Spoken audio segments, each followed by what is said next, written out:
Assalamualaikum warahmatullahi wabarakatuh. Di sini saya akan mempresentasikan mengenai arus geostropik sebagai tugas UAS dari mata kuliah arus laut. Di presentasi ini nanti akan dibagi menjadi 3 tahap. Yang pertama itu adalah mengenai keseimbangan geostropik, lalu ada aplikasi arus geostropik pada ocean cair, dan yang ketiga yaitu adalah coastal geostropik current atau arus geostropik yang terjadi di pesisir atau pantai. Sebelumnya perkenalkan dulu, nama saya Daeng Himawa dengan NIM sebagai berikut dari kelas Oceanografi B.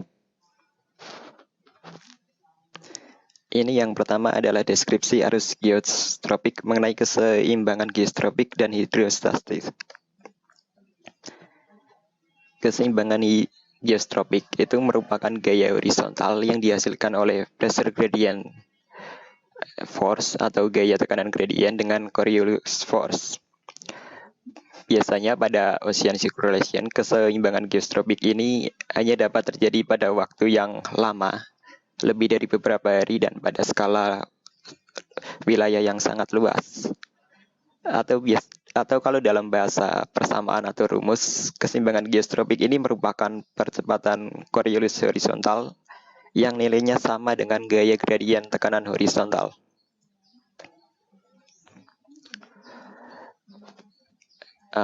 Gambar ilustrasi keseimbangan geostropik sebagai berikut. Yang pertama ada permukaan air, di mana ini adalah permukaan air yang menonjol membentuk seperti bukit dengan tekanan yang lebih tinggi. Kemudian karena ada pressure gradient force atau gaya tekanan gradient yang dimana juga dipengaruhi oleh gaya gravitasi bumi, air dari tekanan tinggi ini akan turun ke bawah. Saat air ini turun ke bawah, gaya Coriolis, karena bumi berotasi jadi ada gaya Coriolis, ini akan menahan air ke bawah itu sehingga nantinya aliran airnya akan berbelok. Kalau di belahan bumi utara, aliran airnya akan berbelok ke kanan. Kalau di belahan bumi selatan akan berbelok ke kiri. Jadi intinya adalah keseimbangan geostropik ini keseimbangan antara pressure gradient force dengan Coriolis force. Kemudian hasilnya adalah arus geostropik yang akan bergerak secara perpendikular.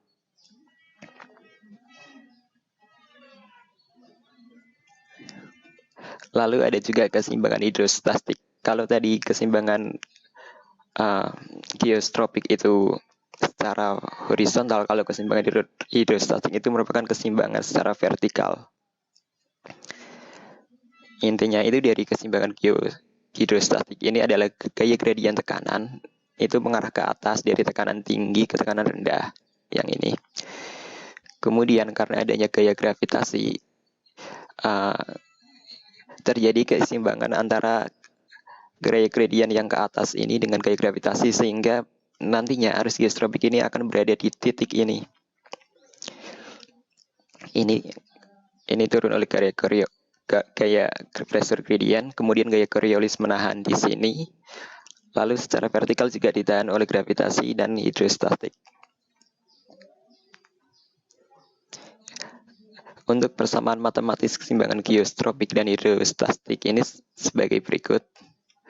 Persamaan ini bisa dikembangkan lagi seperti pada persamaan 723C ini. Nantinya bisa digunakan untuk menghitung ketinggian dinamis muka air laut, anomali muka air laut, karena itu sangat berkaitan dengan arus geostropik ini.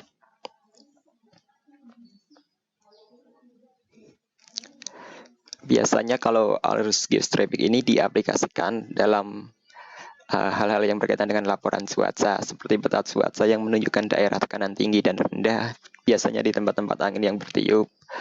Daerah atmosfer yang bertekanan rendah itu disebut siklon, dan aliran di sekitar daerah bertekanan rendah disebut siklonik. Untuk daerah bertekanan tinggi yaitu kebalikannya antisiklonik. Di keseimbangan geostropik ini terjadi juga yang namanya thermal wind relation, hubungan antara geostropik velocity shear dan perubahan gradien horizontal pada densitas permukaan laut. permukaan laut ini miring dengan tekanan permukaan lebih berada di kanan. Skematiknya itu intinya seiring bertambahnya kedalaman, tekanan gradien ini akan semakin mengecil. Ini dari pressure 1, pressure 2, dan pressure 3 terlihat lebih mengecil, tambah mengecil lagi. Akibatnya apa? Akibatnya semakin dalam, kecepatan arus geostropiknya akan semakin berkurang. Kemudian ini yang warna merah itu adalah densitas.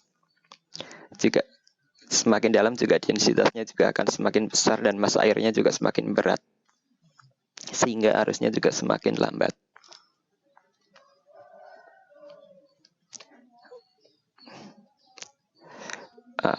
Ya, pada arus geostropik juga ada istilah baroklinik dan barotropik.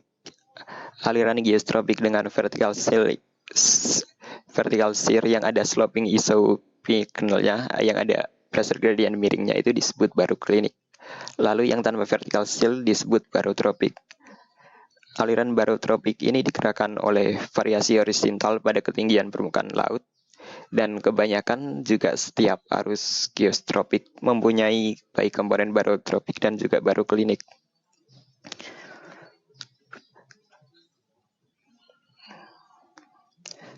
Ini selanjutnya adalah aplikasi arus geostropik pada gyre.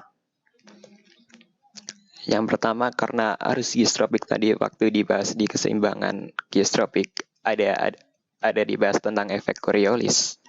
Maka efek Coriolis ini menjadi peran penting, jadi ini ada review sebentar. Ini dari efek Coriolis ini, adanya bumi berotasi, dan pada setiap lintang rotasi bumi ini mempunyai kecepatan perputaran yang berbeda-beda. Semakin ke kutub kecepatannya semakin kecil, dan di ekuator kecepatannya semakin besar. Akibatnya apa? Akibatnya kita lihat di contoh ini, di mana ada sebelum itu gaya Coriolis ini sebenarnya bukan benar-benar gaya, tapi hanya perspective view, sudut pandang saja. Di mana kalau ada orang yang melihat pergerakan benda di dua tempat yang berbeda akan terlihat mengalami perbedaan pada benda tersebut. Contohnya pada gambar ini. Ketika kita berada di ekuator, di mana pergerakan rotasinya lebih cepat daripada ketika kita berada di kutub. Dan kemudian kita menembakkan rudal dari ekuator di Galapagos Island menuju ke New Orleans, dari kutub menuju ke New Orleans juga. Karena di sini pergerakan kita lebih cepat, nanti rudal yang kita tembakan ke New Orleans akan berbelok ke kanan kalau kita lihat dari sisi sini, dari bawah.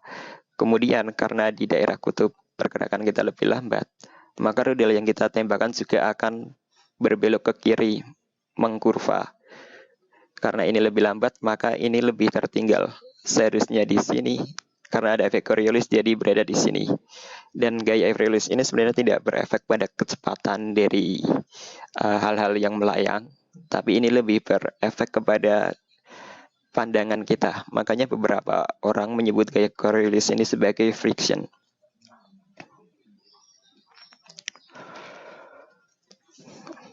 Kemudian tadi bumi berotasi, karena bumi ini merupakan gambaran satelit topografi muka air laut yang tentunya diakibatkan oleh efek Coriolis tadi. Warna merah di sini menunjukkan permukaan air yang semakin tinggi, dan warna ungu atau magenta menunjukkan permukaan air laut semakin rendah. Sementara ini yang warna putih merupakan arah arus lautnya. Di sini warna merah kebanyakan berada di daerah ekuator. Untuk Pasifik ini karena ada El Nino, tapi kita lupakan di sini, kita lihat yang Samudra Atlantik saja. Di sini pada Samudra Atlantik, karena perputaran di ekuator itu lebih cepat daripada di kutub, maka air cenderung akan terkumpul ke pojok, ke batas benua, sehingga di sini ini di Gulf Stream ini air mengumpul, dan permukaan air di sini lebih tinggi daripada di sisi timurnya. Hal yang sama juga terjadi di selatan Atlantik.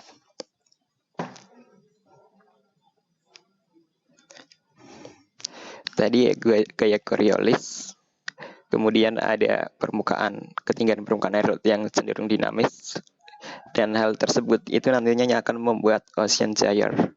Ocean gyre ada 5, ada di utara Pasifik, selatan Pasifik, utara Atlantik, selatan Atlantik, dan 1 di selatan India. Intinya ocean gyre itu perputaran arus karena efek Coriolis dan dan rotasi bumi. Pada dasarnya ketika bumi berputar itu akan terjadi anomali tekanan udara. Saat berputar di daerah ekuator akan terbentuk angin pasat, dan angin pasat ini akan mendorong massa air dimanapun di ekuator menjadi ke barat, dan saat bergerak ke barat massa air ini akan menabrak benua dan terkumpul di sekitar batas barat benua tersebut. Arus yang bergerak mengumpulkan benua ini disebut equatorial current. Kemudian karena di sini menumpuk, maka massa air tersebut akan mengalir. Tapi karena adanya gaya Coriolis dan juga Ekman, aliran air ini akan bergerak ke utara, membelok ke kanan, kemudian mengikuti bentuk benua, dan di daerah utara, di daerah lintang tinggi ini, aliran air itu karena gaya Coriolisnya lebih rendah, dia akan dibelokkan lagi terus ke kanan. Kemudian terus berbelok ke kanan dan kembali lagi membentuk pola sirkulasi yang disebut gyre. Gyre ini terjadi di semua samudra. Dan ada juga satu tambahan gyre yang di sirkumular di Antartika, tapi ini tidak dikategorikan sebagai gyre, tapi ada yang menyebutnya juga gyre. Emang efek Coriolis terhadap gyre itu apa? Ini ada gambaran ketika permukaan air laut gyre tadi itu ketika bumi anggap aja bumi tidak berotasi, maka efek Coriolis perputarannya ini akan simetris berada di tengah. Permukaan air itu akan menembus simetris berada di tengah-tengah benua, tidak berada di tengah-tengah samudra dan tidak menumpuk pada sisi suatu benua. Sedangkan karena di bumi kita berputar, ada rotasi dan ada gaya Coriolis, maka air yang berputar ini akan menumpuk di sisi barat samudra atau timur benua, dan di sisi timur benua atau barat samudranya ini akan mempunyai massa air yang lebih tinggi. Di sini massa airnya tinggi. Lalu kalau massa airnya tinggi gimana? Ini nantinya yang akan membentuk arus geostropik tersebut. Awal mulanya yaitu Ekman Transmode akan membelokkan air ke kanan di BPU dan ke selatan di BPS, sehingga terjadi rotasi dan berkembang dengan adanya ocean basin menghasilkan gyre. Gyre ini disebut sebagai subtropical convergency. Kemudian hal ini akan membuat air menumpuk pada tengah subtropical gyre tersebut. Akibat terdapat gundukan, dan gundukan air atau bukit air ini ketinggiannya dapat mencapai 2 meter di Gulf Stream. Gundukan tersebut itu karena di bumi kita juga ada gravitasi, air yang menumpuk itu akhirnya akan ketarik ke bawah juga. Tetapi karena gaya Coriolis itu melawan gaya gravitasi, air yang menurun ke bawah itu akan langsung dibelokkan ke kanan di BPS dan ke kanan di BPU dan ke kiri di BPS, sehingga aliran airnya akan melengkung dan memutari tumpukan air yang ada di gyre tersebut. Jalur yang dilewati oleh aliran air tersebut disebut ideal geostropical flow. Namun perlu diingat karena setiap air yang turun ke bawah itu menumpuk dan terus menumpuk, menabrak yang sudah berputar akan ditabrak oleh yang sedang turun ke bawah. Itu akan terjadi gaya gesekan, dan lama-kelamaan juga arus geostropik ini akan turun ke bawah sedikit demi sedikit dan disebut sebagai actual geostropic flow. Berikut ini adalah contoh kejadian arus geostropik di belahan bumi utara pada subtropical gyre. Pertama, karena ada terjadinya rotasi bumi, sehingga massa air menumpuk di sisi barat samudra atau di timurnya dari suatu benua.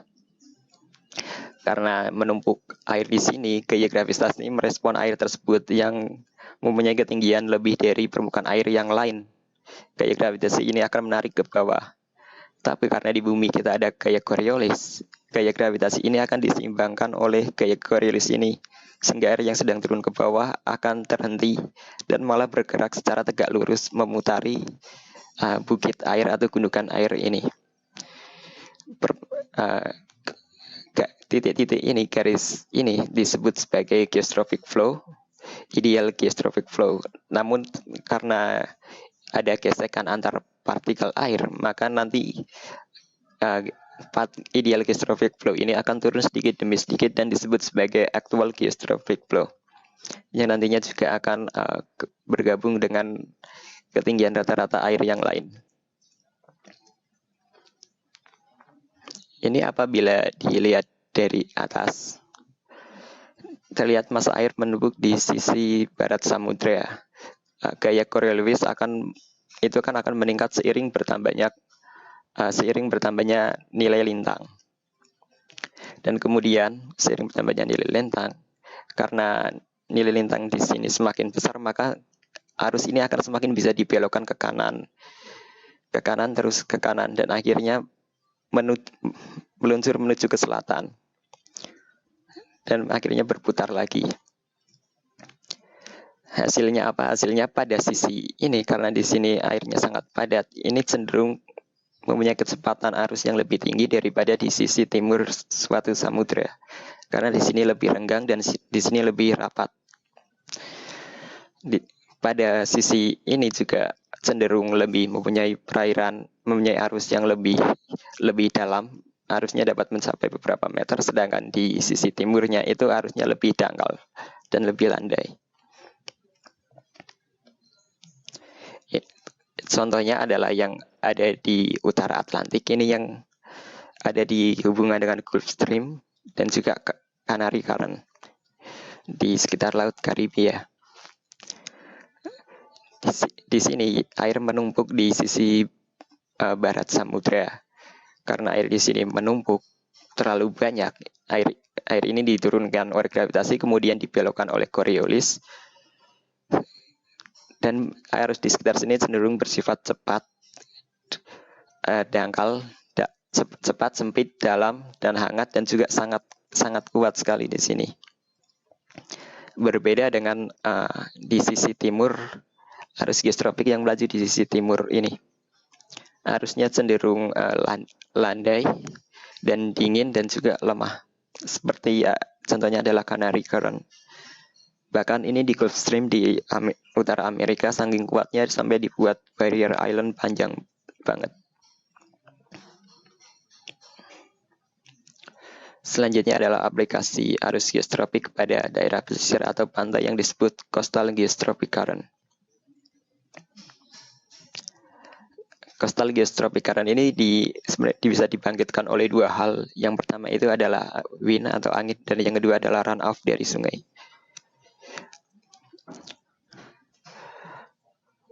Saat angin berembus menuju ke pantai, dia akan mengumpulkan air di sekitar pantai. Akibatnya, tumpukan air di sekitar pantai tersebut akan menumpuk dan menjadi tinggi. Kemudian, sebagai respon lagi dari gaya gravitasi, air tersebut akan turun. Tetapi karena adanya efek Coriolis friction, air tersebut akan dibelokkan lagi ke kanan kalau di BPU dan ke selatan kalau di BPS. Dan air yang berbelok itu disebut sebagai coastal geostrophic current. Kemudian yang dari runoff sebenarnya sama aja, hanya saja yang ini berkaitan dengan salinitas air. Aliran air dari air sungai itu cenderung mempunyai salinitas yang rendah, dan air laut mempunyai salinitas yang lebih tinggi sehingga densitasnya lebih besar. Air dari sungai densitasnya lebih rendah. Air dari sungai ini nantinya akan berada di atas dari air laut, dan ketika baru keluar dari runoff sungai, dari muara sungai itu nanti terjadi tumpukan air dengan salinitas rendah yang lumayan menumpuk. Kemudian sama karena adanya gaya gravitasi juga tumbukan air tersebut akan ditarik ke bawah, tapi karena ada Coriolis, saat air tersebut mengalir akan langsung dibelokkan ke kiri, ke kanan di BPU dan ke kiri di BPS. Batas di coastal geostrophic ini masih berkaitan dengan putaran cair. Di sisi laut itu dibatasi oleh cair itu sendiri, dan di sisi pantai dibatasi oleh pantainya, pantai lokal. Contoh dari coastal geostrophic itu adalah arus Davidson yang ada di pantai Washington dan Oregon. Arus ini itu selalu ada sepanjang tahun, tetapi biasanya lebih kuat terjadi ketika saat musim penghujan karena nanti nilai runoff-nya juga lebih besar. Arus ini apabila tidak digambar terletak di antara California Current dan juga terletak pada pantai Washington dan Oregon sebagai batasnya. Di sini dilihat ketika runoff-nya keluar, membentuk slope air di mana salinitas yang tinggi atau air tawar. Ini akan menutupi air asin dari laut yang densitasnya lebih besar. Slope air yang terbentuk seperti ini, tumbukan air yang di bibir pantai ini akan ditarik oleh gravitasi ke bawah. Kemudian karena bumi berotasi dan mempunyai efek Coriolis, arus yang menurun ke bawah ini langsung dibelokkan ke utara. Ini Davidson ada di BPU, makanya dibelokkannya ke utara. Dan arus yang berbelok ini disebut coastal geostrophic current.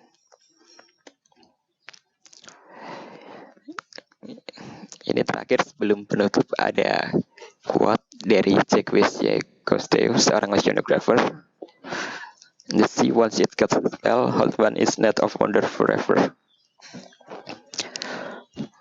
Baik, terima kasih presentasi dari saya. Apabila ada kesalahan mohon maaf, dan kalau ada yang ingin ditanyakan silakan boleh dikomentari. Terima kasih.